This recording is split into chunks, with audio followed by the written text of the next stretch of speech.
Bapa kami di surga, terima kasih Tuhan. Kau di tengah-tengah kami, mengurapi setiap kami.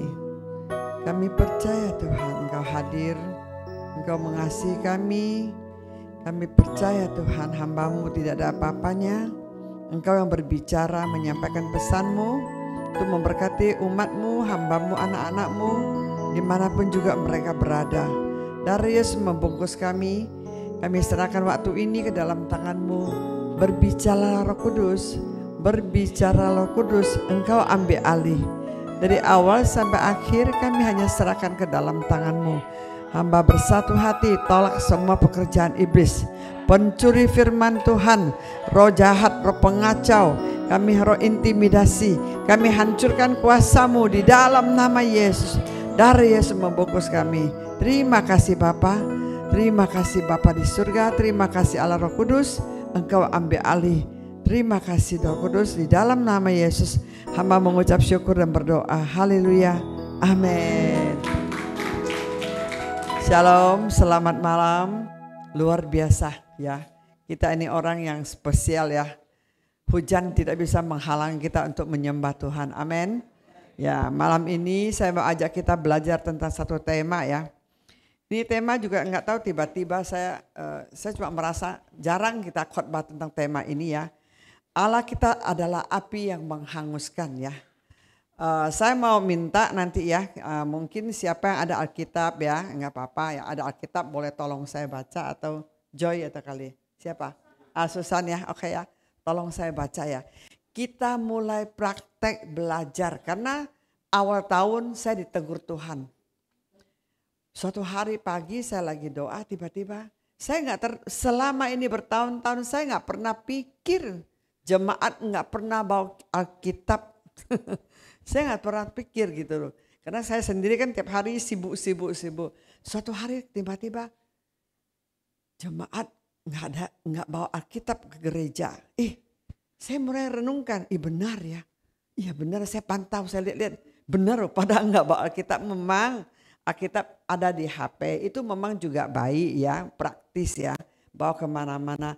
Tapi satu hal ingat, kalau cuma di HP, saya kemarin pernah bilang, kita nggak sempurna gitu lihatnya, sedikit-sedikit gitu. Kalau kita bawa Alkitab, kita bisa lihat satu pasal, bolak-balik, lihat perjanjian lama, perjanjian baru, bisa banding-bandingkan. Jadi penting, saya merasakan ya kita ya belajar dulu lah ya. Mungkin masih belum biasa, nggak apa-apa. Yang ada nanti tetap kita belajar dengan baca dengan Alkitab, yang nggak ada tetap pakai HP ya. Tapi kita himbau di rumah tetap ada Alkitab, amin. Supaya kita makin cinta Tuhan. Saya bilang di tempat meja saya di kamar, 3 Alkitab, depan, kamar, belakang.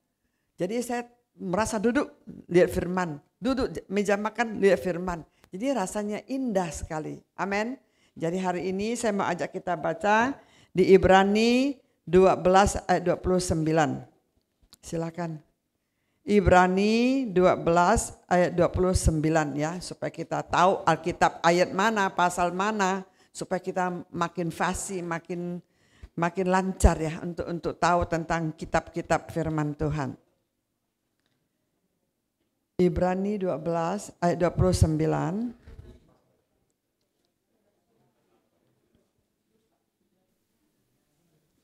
Silakan, San. Ibrani 12 ayat 29. Sebab Allah kita adalah api yang menghanguskan. Ya. Jadi saya ambil tema ini, sebab Allah kita adalah api yang menghanguskan. Ya, kita tahu ya, kita dari Kejadian, kita baca sampai Wahyu, bagaimana tentang kuasa Allah, bagaimana Tuhan bekerja ya, buktikan kepada orang dunia lihat bahwa Dia adalah api yang menghanguskan. Kita juga tahu ya, bagaimana zaman dulu orang Israel keluar dari tanah Mesir ya, mereka berjalan juta-jutaan orang tanpa penerangan, tapi pagi ada tiang awan, di firman catat di Kejadian ya, di perjanjian lama, malam ada tiang api. Maksudnya apa? tiang api adalah kuasa Tuhan, kemahakuasaan, melindungi, menaungi mereka untuk keluar berjalan kaki. Bayangkan 40 tahun mereka bisa hidup. Makanya betapa dahsyatnya itu kuasa Allah kita, ya. Di sini Tuhan firman katakan di Ibrani bahwa Allah yang kita sembah adalah api yang menghanguskan, ya. Kita juga melihat, ya, di dalam 1 Raja-Raja 18 ayat 24, silakan baca, ya. Bagaimana Elia di Gunung Karmel, ya. Kita tahu Elia siapa? Elia seorang nabi. Pada waktu itu dia menghadapi nabi-nabi palsu yang tidak sanggup dia lawan, tapi dengan kuasa Allah sampai rakyat pun juga dihasut oleh mereka. Pada waktu itu cuma tinggal dia satu-satunya nabi. Tapi bagaimana saya waktu baca saya merasa ada luar biasa. Bagaimana Elia buktikan kepada orang lihat siapakah yang Allah mana. Kan pada waktu itu kan banyak ilah-ilah lain, ya, di dunia ini. Ya, dia buktikan kepada orang lihat bahwa Allah yang benar-benar itu mana. Satu nabi Elia berani menantang 450 nabi palsu. Mereka yang sembah-sembah dewa-dewa. Karena pada waktu itu dia menghasut mereka untuk ikut mereka. Tapi Nabi Elia berani melawan dia. Saya minta Susan baca di 1 Raja-Raja 18 ayat 24. 1 Raja-Raja 18 ayat 24. Kemudian biarlah kamu memanggil nama Allahmu, dan aku pun akan memanggil nama Tuhan. Maka Allah yang menjawab dengan api, dialah Allah. Ya. Seluruh rakyat menyaut katanya, baiklah demikian. Pada waktu itu Elia bisa buktikan kepada mereka lihat bagaimana dengan seorang nabi, bagaimana dia taruh domba di atas kayu, siram air yang banyak. Kamu panggil Allahmu, saya panggil Allahku. Kalau siapa yang Allah yang bisa curahkan api dari surga, itu Allah satu-satunya yang Maha Esa. Makanya Elia bagaimana membuktikan kepada dia, karena waktu saya nggak sampai baca panjang, saya cuma ambil untuk bagaimana untuk dia buktikan bagaimana Tuhan akhirnya pada waktu setelah mereka panggil Allahnya tidak nyala, karena mereka kan pada waktu mau bakarkan korban buat Tuhan kan perlu api, perlu untuk bakar supaya kan dupa yang harum bawa ke surga itu. Tapi mereka juga orang fasik gitu, nabi palsu, mereka panggil Allahnya tapi tidak turun api dari surga. Kita tahu hanya Elia yang memanggil dengan nama Tuhan Yesus, akhirnya turun api dari surga membakar semua apa yang mereka persembahkan. Akhirnya dari situ bagaimana buktikan kepada orang dunia, orang-orang di sana. Mereka melihat bagaimana Tuhan kita yang dahsyat. Amin. Makanya luar biasa. Bukan cuma itu saja, masih banyak ya. Kita melihat juga ya bagaimana pada waktu Tuhan memanggil Musa. Kita tahu riwayat Musa. Musa waktu di Midian. Pada waktu itu dia melihat semak duri nyala api. Dia lihat, dia waktu itu pikir, kok heran. Di semak duri kok nyala api, tapi nggak kelihatan terbakar. Ya, akhirnya dia dekatin, tiba-tiba Tuhan memanggil dia, Musa, Musa. Ya, aku adalah Allah Abraham, Ishak dan Yakub. Ya, bahwa Tuhan menyampaikan pesan buat dia. Makanya dari situ kita melihat bagaimana Tuhan selalu berbicara, ini perjanjian lama, berbicara selalu ada api kemuliaan Tuhan. Tuhan buktikan. Juga pada waktu di Imamat 9 ayat 23 dan 24, silakan baca. Imamat 9 ayat 23 sampai 24. Masuklah Musa dan Harun ke dalam kemah pertemuan. Setelah keluar, mereka memberkati bangsa itu. Lalu tampaklah kemuliaan Tuhan kepada segenap bangsa itu. Dan keluarlah api dari hadapan Tuhan, lalu menghanguskan korban bakaran dan segala lemak di atas mezbah. Tak kala seluruh bangsa itu melihatnya, bersorak-sorailah mereka, lalu sujud menyembah. Ya, kita melihat ya bagaimana Tuhan benar-benar tunjukkan kuasanya, kemuliaannya dengan api. Pada waktu mereka mengorbankan korban bakaran buat Tuhan di hadapan jemaatnya yang begitu banyak. Pada waktu itu hanya dengan menyembah dan berdoa, akhirnya Tuhan turunkan api, bakar semua korban itu, dimakan habis dengan kobaran api yang dahsyat ya. Itu perjanjian lama. Makanya kita tahu Tuhan yang kita sembah adalah Maha Kuasa. Siapakah dewa-dewa di dunia ini yang sanggup menurunkan api yang seperti Elia, seperti kobaran api, seperti tiang api? Kita tahu bagaimana orang Israel keluar ya dari Mesir, juta-jutaan orang jalan dengan tiang api tiap pagi, tiang awan dan tiang api tudungin mereka, lindungin semua umat Israel, umat pilihannya ya. Tapi pada waktu zaman perjanjian lama kita melihat ya bagaimana Tuhan curahkan api Roh Kudus kepada dunia, kepada murid Kristus 120 orang di loteng itu ya. Itu adalah hari Pentakosta. Tuhan curahkan api pertama. Kita juga baca di Lukas 3 ayat 16 dan 17. Lukas 3 ayat 16 dan 17.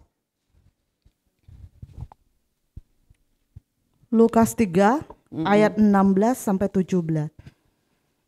Yohanes menjawab dan berkata kepada semua orang itu, "Aku membaptis kamu dengan air, tetapi Ia yang lebih berkuasa daripadaku akan datang dan membuka tali kasutnya pun aku tidak layak.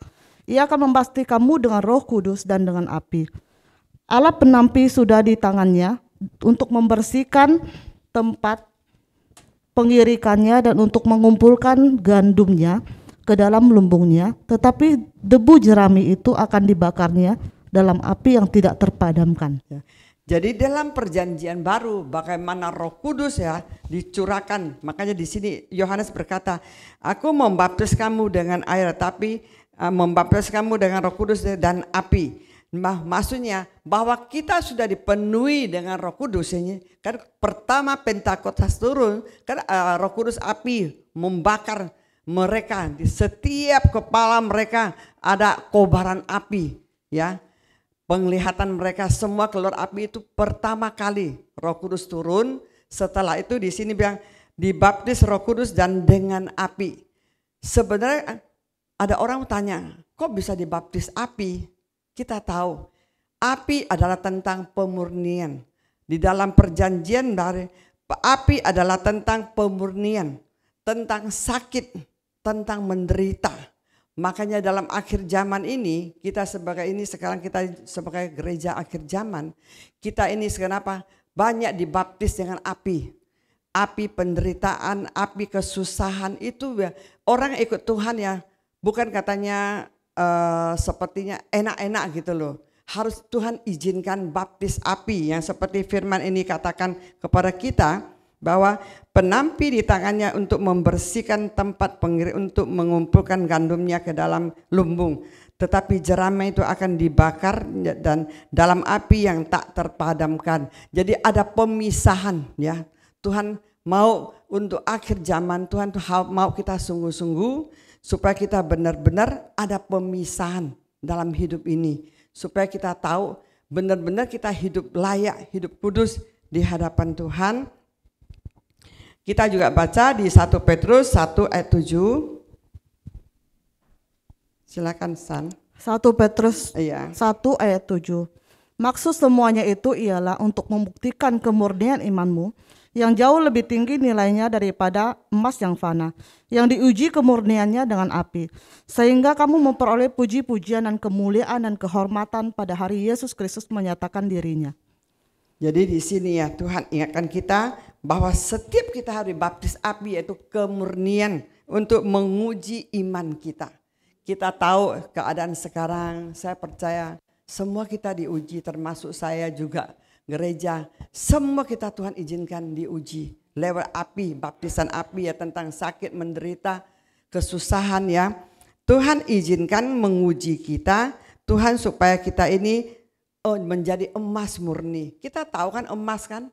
Emas itu yang paling tahan api. Tidak ada seperti emas. Emas kalau tidak dibakar itu enggak kelihatan emas. Setelah dibakar baru kelihatan emas. Makanya selalu saya dengar pepatah, emas tetap emas. Dibuang ke dalam tempat kotoran, tempat dimanapun, keluar juga tetap emas. Kita tahu emas kan sangat berharga kan? Bagaimanapun dia emas. Makanya orang Kristen, Tuhan selalu mau kita seperti emas murni. Amin. Kita harus lulus dengan ujian hidup ini, ujian iman ini. Karena kita tahu hidup ini memang kalau kita hidup enak-enak terus, hidup dalam zona nyaman terus, saya percaya kita mungkin akan banyak yang gagal. Akan banyak yang enggak sampai tujuan.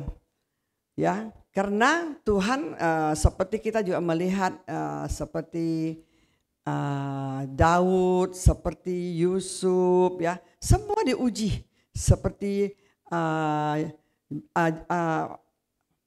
Abednego, ya, semua diuji. Daniel diuji dalam goa singa. Jadi setiap orang Kristen itu adalah jalan salib menurut saya. Pemurnian itu adalah jalan salib. Jadi kita jangan lemah, ya. Kita jangan merasa kita tidak kuat, merasa kita mau mundur, udah menyerah, tidak kuat hadapi mengikut Tuhan. Makanya banyak juga orang yang murtad, banyak juga yang kecewa, tawar hati mengiring Tuhan.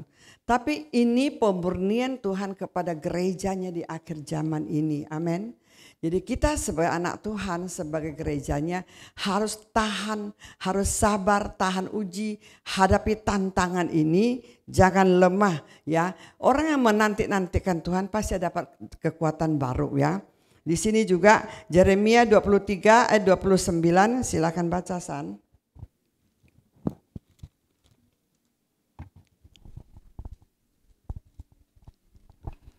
Yeremia 23 ayat 29.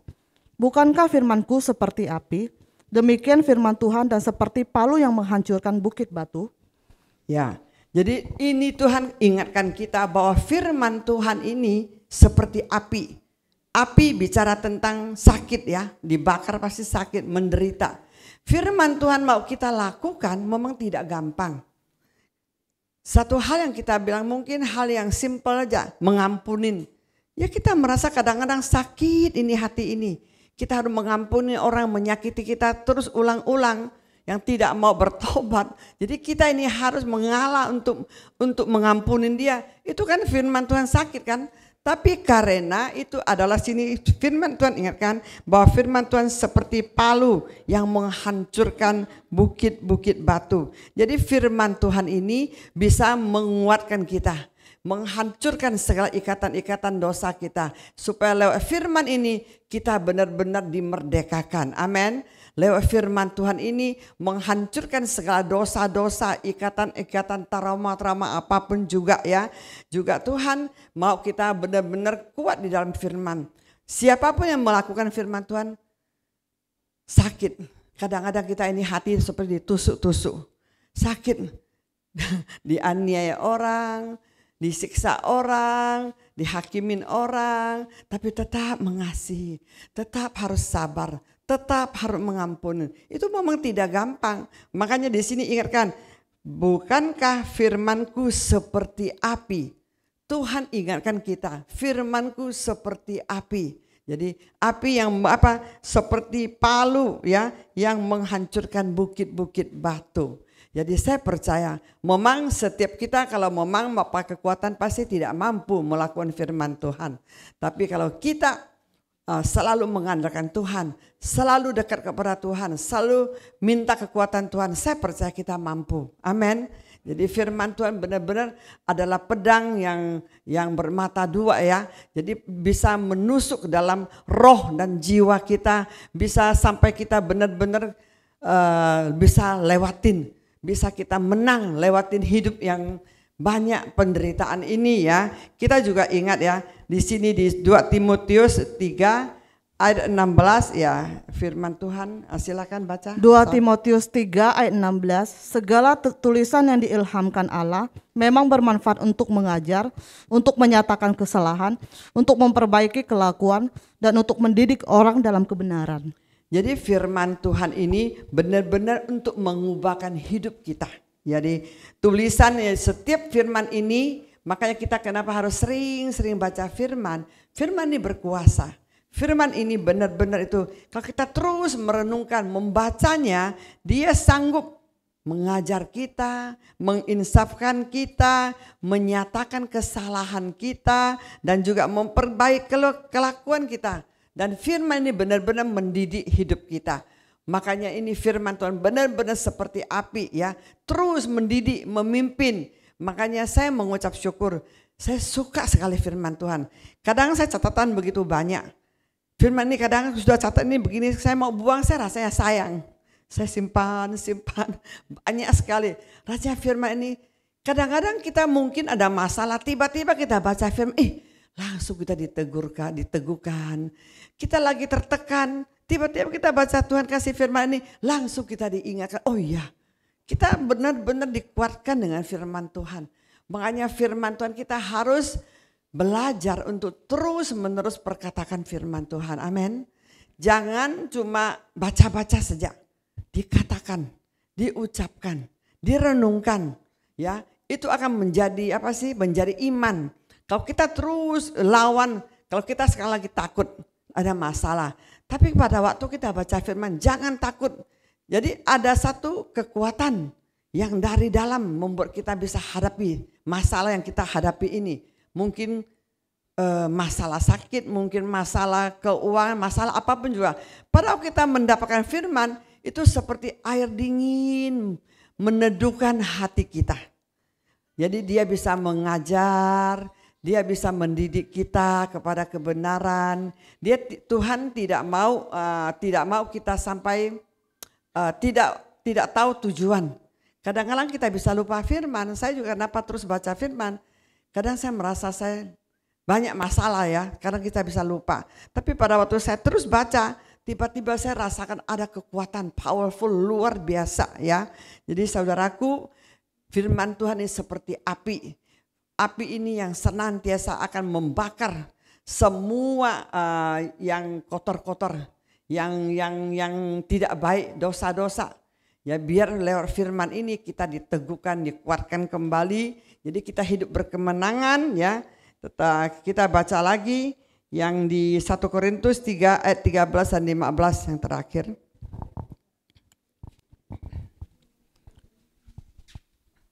1 Korintus 3 ayat 13 sampai 15.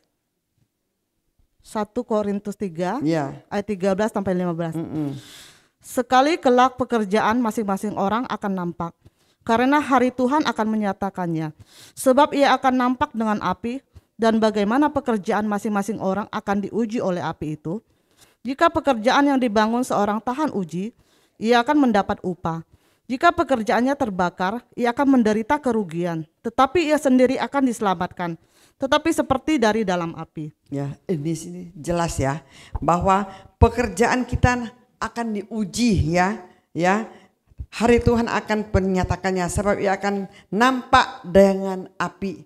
Jadi setiap pekerjaan kita, pelayanan kita, saya percaya kita ini hamba-hamba Tuhan ya. Setiap kita tahu panggilan Tuhan, melayani Tuhan. Melayani Tuhan itu harus diuji. Pasti ada yang tertekan, ada yang capek hati, ada yang lemah, itu ujian.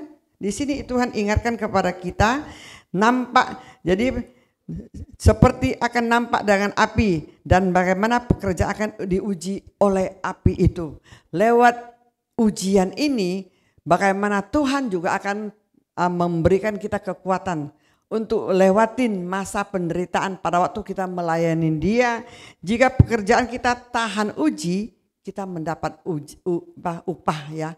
Saya percaya memang dalam melayani Tuhan itu benar-benar ada satu kekuatan dari Tuhan. Tidak gampang melayani Tuhan ya. Apalagi PKS, saya sangat tahu keadaan masa sekarang ini.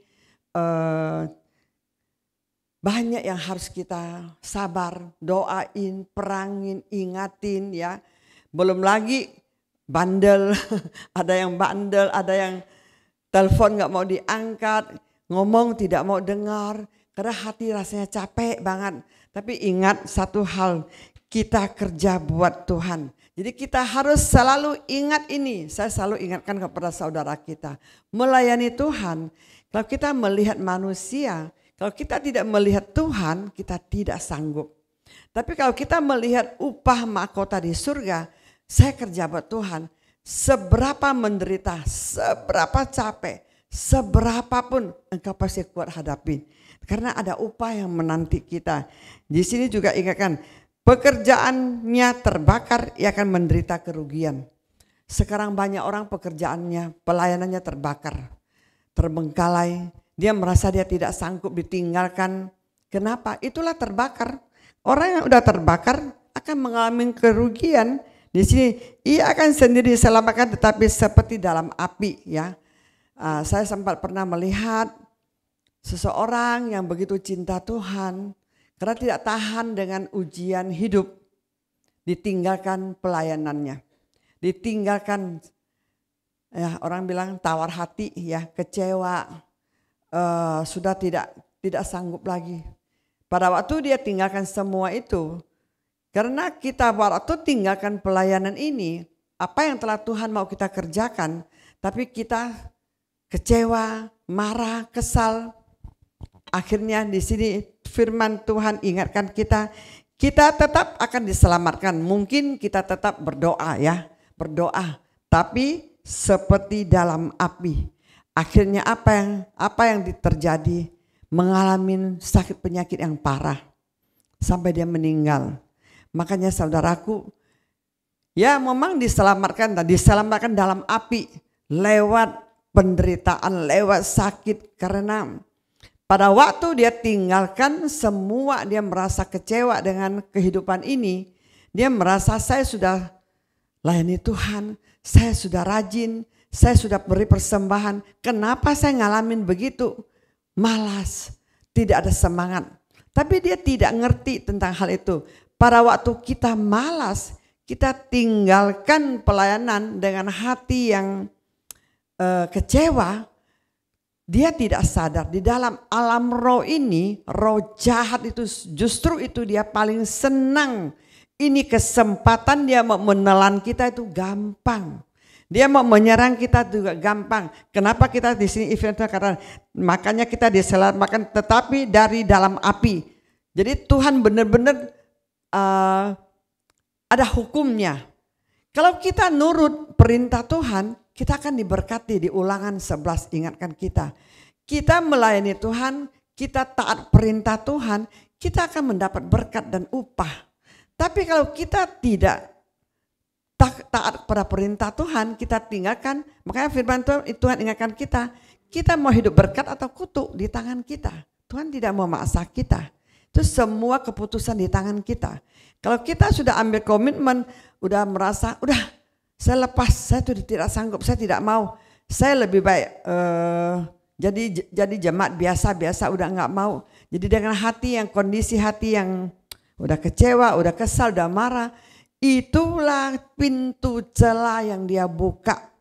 Tanpa sadar roh jahat udah menyusup menyerang.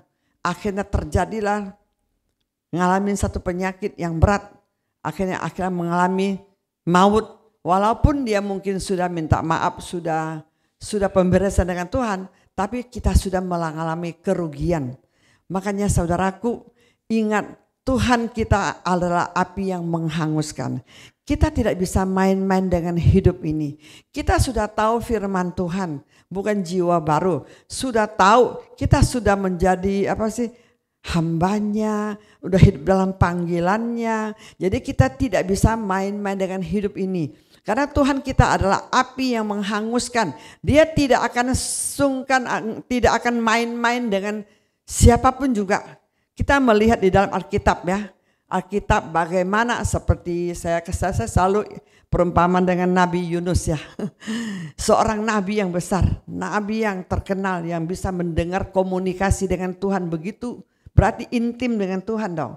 Tapi pada waktu dia sudah mulai berontak, apa yang Tuhan pesan dia tidak mau lakukan, apa yang dia hadapin?